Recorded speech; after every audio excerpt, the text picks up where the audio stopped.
Baik Ibu Bapak, Saudara-saudari sekalian, selamat pagi dan salam sejahtera untuk kita. Kita kembali hari ini bersama-sama beribadah secara live streaming, dan Ibu Bapak sekalian juga melaksanakan ibadah secara mandiri di rumah masing-masing dengan panduan-panduan yang sudah diberikan dan dikirimkan kepada kita semua. Kita akan membaca firman Tuhan dan akan merenungkannya, dan sebelumnya mari kita berdoa. Kita berdoa. Ya Allah Bapa dalam Tuhan Yesus Kristus, terima kasih untuk hari ini. Kesempatan untuk kami beribadah, memuliakan nama Tuhan, dan terlebih untuk membaca akan firman-Mu. Berikan kami semua Tuhan kebugaran tidak hanya fisik tapi juga pikiran, agar tidak hanya bisa membaca tapi juga mengerti apa yang kami baca dan apa yang akan diberitakan kepada kami semua. Hamba-Mu yang akan berbicara, berkatilah agar segala apa yang dikatakan dan diucapkan menjadi kebenaran atas firman Tuhan saja. Dalam Yesus Kristus kami berdoa. Amin.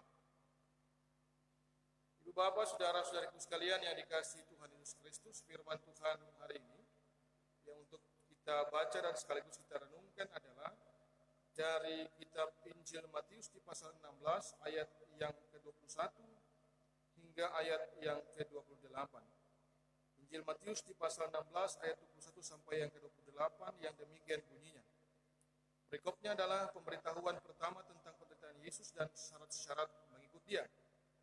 Sejak waktu itu, Yesus mulai menyatakan kepada murid-muridnya bahwa Ia harus pergi ke Yerusalem dan menanggung banyak penderitaan dari pihak tua-tua, imam-imam kepala, dan ahli-ahli Taurat. Lalu dibunuh dan dibangkitkan pada hari ketiga. Tapi Petrus menarik Yesus ke samping dan menegur dia, katanya, Tuhan, kiranya Allah menjauhkan hal itu sekali-sekali takkan menimpa engkau. Maka Yesus berpaling dan berkata kepada Petrus, enyahlah iblis, engkau suatu batu sandungan bagiku, sebab engkau bukan memikirkan apa yang dipikirkan Allah, melainkan apa yang dipikirkan manusia. Lalu Yesus berkata kepada murid-muridnya, setiap orang yang mau mengikut aku, ia harus menyangkal dirinya, memikul salibnya dan mengikut aku. Karena barang siapa mau menyelamatkan nyawanya, ia akan kehilangan nyawanya. Tetapi barang siapa kehilangan nyawanya karena aku, ia akan memperolehnya. Apa gunanya seorang memperoleh seluruh dunia tetapi kehilangan nyawanya? Dan apakah yang dapat diberikannya sebagai ganti nyawanya? Sebab anak manusia akan datang dalam kemuliaan Bapanya diiringi malaikat-malaikatnya. Pada waktu itu ia akan membalas setiap orang menurut perbuatannya. Aku berkata kepadamu, sesungguhnya di antara orang yang hadir di sini ada yang tidak akan mati sebelum mereka melihat Anak Manusia datang sebagai Raja dalam kerajaannya. Demikian pembacaan firman Tuhan. Ibu Bapak, saudara-saudariku sekalian yang dikasihi oleh Tuhan Yesus Kristus, seorang fans yang mengidolakan orang lain biasanya akan cenderung mengikuti atau melakukan apa yang menjadi kebiasaan orang yang dia idolakan. Mulai misalnya mengikuti gaya rambut, mengikuti cara berpakaian, mengikuti misalnya cara berbicara, bahkan juga ada yang mengikuti cara makan atau pola makan seseorang. Ini kenapa terjadi? Karena ini hanya bisa dilakukan oleh seorang fans atau seseorang yang mengidolakan orang lain karena begitu beratnya kecintaannya, begitu beratnya dia mengidolakan orang tersebut, sehingga berita apapun, informasi apapun tentang seseorang yang dia idolakan, dia upayakan dia cari mana dia lahir, apa kesehariannya, dan lain sebagainya. Biasanya akan coba dicari dan ditemukan. Nah, ini adalah bentuk atau wujud dari seorang fans yang sejati, bahkan hal-hal apa begitu ya, entah berupa gambar, benda-benda kesayangan dan lain sebagainya, biasanya coba akan dikumpulkan oleh seseorang yang mengidolakan orang lain tersebut, artinya seorang fans itu tadi. Nah, Ibu Bapak, saudaraku sekalian yang dikasihi dalam nama Tuhan Yesus Kristus, sehingga kehidupan seseorang ini tadi ya, dalam kesehariannya bukanlah lagi menjalani kehidupan pribadinya sendiri, tetapi tingkah laku, pola kehidupan dan sebagainya seolah-olah berubah. Seolah-olah diupayakan sama persis seperti seseorang yang dia idolakan, yang mungkin dulunya berbicara agak lantang, tapi karena mengidolakan orang yang lemah lembut, gitu ya, dia berupaya untuk bagaimana mengajari dirinya, melatih dirinya untuk lemah lembut. Yang dulu mungkin misalnya dia adalah orang yang selalu berpenampilan rapi karena mengidolakan misalnya seorang rocker dan sebagainya. Pada akhirnya kemudian kesehariannya tidak lagi menjadi seorang yang berpakaian rapi, orang rocker, gitu ya, bajunya koyak sana sini, rambutnya panjang dan sebagainya. Artinya bahwa kehidupan yang dia jalani bukan lagi kehidupan dirinya sendiri, tapi kehidupan orang lain yang dia masukkan dalam dirinya untuk dia jalani dalam hidup dan kehidupannya sehari-hari. Sekali saya katakan bahwa itulah seorang fans yang sejati, yang mengidolakan orang lain dalam hidup dan kehidupannya. Nah, mengapa saya berbicara tentang mengidolakan orang lain? Dalam konteks firman Tuhan kita pun juga berbicara tentang bagaimana mengikuti, bagaimana mengidolakan Yesus yang benar dalam hidup dan kehidupan kita. Saya mengatakan bahwa orang-orang Kristen itu punya idola tersendiri, punya orang yang diikuti tersendiri. Dan kewajiban sebagai orang Kristen adalah bagaimana mengidolakan atau menjadi pengikut Kristus yang sejati. Kalau kita berbicara tentang pengikut yang sejati, tentu hampir sama seperti seseorang yang mengidolakan orang lain tadi. Mulai dari gaya rambut, ya, mulai dari bagaimana cara berbicara, mulai dari bagaimana cara menjalani kehidupan sehari-hari dan lain sebagainya, diikuti. Nah, kan tetapi menjadi pengikut Kristus, gitu ya, tidak hanya mengikuti bagaimana cara hidupnya, tidak hanya mengumpulkan foto dan benda-benda yang menjadi hobi yang diidolakan, gitu ya, tetapi juga bagaimana bisa melakukan apa yang menjadi perintah, mengerjakan apa yang menjadi kehendak dari seseorang yang diikuti. Nah, ini yang menjadi penting. Para murid-murid saat itu menjadi pengikut Kristus, tetapi di lain pihak mereka belum bisa menjadi sepenuhnya pengikut yang sejati. Karena mereka masih memasukkan kepentingan pribadi mereka ketika mereka mengikuti Tuhan Yesus. Ini terjadi ketika ada perdebatan singkat antara Yesus dengan Petrus.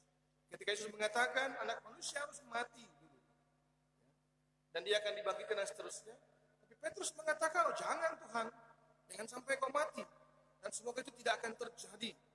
Tetapi Yesus mengatakan, nyahlah engkau iblis, karena apa yang kau katakan bukan berdasarkan dari dirimu, tapi dari kuasa jahat. Itu artinya bahwa mengikut Tuhan, kita hanya mengerjakan apa yang menjadi kehendak Tuhan, bukan kemudian menambahkan atau menempelkan kehendak pribadi kita di dalam kehendak daripada Tuhan, sehingga mengacaukan tujuan Tuhan yang ingin Dia lihat untuk kita kerjakan dalam hidup dan kehidupan kita sehari-hari. Nah, itu juga sering terjadi dalam kehidupan orang-orang percaya sekarang. Dia mengatakan bahwa dia pengikut Tuhan, dia mengatakan bahwa dia percaya Tuhan, tapi hidup dan kehidupannya sehari-hari ya, lebih banyak untuk mengerjakan apa yang menjadi kehendaknya, bukan apa yang menjadi kehendak daripada Tuhan. Nah, ibu bapak, saudaraku sekalian yang dikasihi Tuhan Yesus Kristus, oleh karena itu ada 3 setidaknya konsekuensi untuk bagaimana seseorang bisa menjadi pengikut Tuhan yang sejati, dan itu dikatakan oleh Tuhan Yesus dalam ayat yang ke-24, bahwa menjadi pengikut pertama, dia harus menyangkal dirinya. Kata menyangkal artinya bahwa dia harus mengosongkan dirinya atau mengabaikan hal-hal apapun yang bersifat untuk kepentingan pribadinya, dan hanya memberi diri seluas-luasnya hanya untuk mengikut Tuhan. Jadi, pengikut sejati berbeda dengan orang yang ikut-ikutan. Pengikut sejati dia rela melepaskan apa yang menjadi kebiasaannya, kehendaknya, dan hanya mengikuti, melakukan apa yang diperintahkan oleh orang yang dia ikuti. Itu menyangkal diri. Kebiasaan-kebiasaannya dia lepaskan, dan hal-hal yang ada dalam dirinya dia buang jauh-jauh, dan dia hanya mengerjakan apa yang menjadi perintah orang yang dia ikuti. Maka itu katakan menyangkal dirinya dulu. Kalau kau tidak bisa menyangkal dirimu, tidak bisa menolak atau membuang kebiasaan-kebiasaanmu, maka jangan dulu perlu diikut aku. Karena nanti pada akhirnya bukan lagi menjadi pengikut sejati, tapi hanya menjadi orang yang ikut-ikutan saja. Yang suatu saat atau dalam waktu-waktu tertentu ya, bisa saja kemudian lari begitu, atau tidak lagi menjadi pengikut Tuhan atau berhenti menjadi pengikut. Lalu hal yang kedua yang menjadi konsekuensi itu bagaimana menjadi pengikut yang sejati adalah punya kesanggupan untuk memikul salib, atau saya bisa katakan memikul beban. Beban yang seperti apa? Yaitu beban penderitaan. Memikul beban penderitaan sebagai orang-orang percaya di hadapan Tuhan. Penderitaan yang seperti apa yang akan dihadapi oleh orang yang percaya? Penderitaan seperti apa yang akan dihadapi atau akan dijumpai oleh pengikut-pengikut Kristus? Banyak hal, bisa jadi penganiayaan, bisa jadi diskriminasi, bisa jadi juga ketidakadilan, bisa jadi juga penolakan, dan lain sebagainya. Kenapa itu terjadi? Karena pengikut Kristus hanya menyatakan apa yang benar. Dan ketika apa yang benar dinyatakan, maka hal-hal yang berdosa, hal-hal yang jahat tentu akan berupaya melawan. Ketika kita misalnya mengatakan hal-hal yang benar kepada orang bebal misalnya, tentu kita barangkali akan mendapatkan penolakan. Ketika kita menyatakan apa yang benar, misalnya seperti itu, kepada orang-orang yang lalim misalnya, mereka tidak akan mau mendengar, tapi mungkin akan melakukan perlawanan agar kebenaran-kebenaran yang kita coba ungkapkan kita hentikan. Nah, ini yang dikatakan sebagai sebuah beban penderitaan. Sanggupkah orang untuk menderita mengikut Tuhan? Selain tadi meninggalkan kebiasaan-kebiasaannya, tetapi juga menanggung konsekuensi akibat kebaikan dan kebenaran-kebenaran yang terus dia nyatakan dalam kehidupan di dunia yang penuh dengan dosa ini. Karena tidak semua kebenaran selalu akan dapat diterima oleh orang lain. Akan ada orang yang berupaya untuk menolak kebenaran yang kita sampaikan, bahkan mungkin akan melawan, memberontak terhadap kebenaran yang kita sampaikan. Nah, perlawanan mereka inilah, penolakan mereka inilah yang dikatakan sebagai penderitaan. Ketika kita melayani orang ditolak, ketika kita mengerjakan kebaikan Tuhan tidak dihargai dan tidak dihormati, itu bentuk penderitaan. Karena memang sejatinya kita adalah orang-orang yang lebih menginginkan untuk mendapatkan pujian dan penghormatan. Nah, ketika hal itu tidak kita dapatkan, bisa saja membuat seseorang kemudian lemah dan kemudian berhenti untuk mengerjakan apa yang Tuhan kehendaki, itu kebenaran, lalu berhenti menjadi pengikut Tuhan. Dia tidak tahan untuk menghadapi penderitaan-penderitaan. Karena apa yang dia kerjakan, apa yang dia lakukan, tidak dihormati dan tidak dihargai semasa di hadapan manusia, dan akhirnya melemahkan seseorang dan menjadikan dia menderita, dan akhirnya membuat dia mundur untuk menjadi pengikut Tuhan atau untuk melayani Tuhan. Nah, Tuhan ingatkan itu. Sanggup tidak memikul salib penderitaan atas kewajiban, atas konsekuensi dari percaya kepada Kristus ini. Kita tidak lagi mengikuti cara-cara hidup dunia, tapi mengikuti cara-cara hidup yang dikehendaki oleh Tuhan saja. Nah, sanggup tidak untuk melakukan itu? Karena itu adalah sebuah bentuk penderitaan. Lalu konsekuensi yang ketiga, Bapak Saudaraku sekalian, adalah bagaimana mengikut Tuhan dalam kesungguhan, dalam keseriusan. Artinya tidak setengah-setengah. Yang saya katakan di awal tadi, menjadi pengikut yang sejati bukan menjadi orang yang ikut-ikutan saja, hanya ikut tren saja. Ketika trennya melemah, dia juga mundur dan mencari idola yang baru. Mengikut Tuhan Yesus artinya menuruti atau mengikuti Dia di dalam segala bentuk segi kehidupan kita. Apakah ketika kita berada di rumah, apakah kita berada di lingkungan masyarakat, di lingkungan pekerjaan-pekerjaan kita, atau dimanapun juga.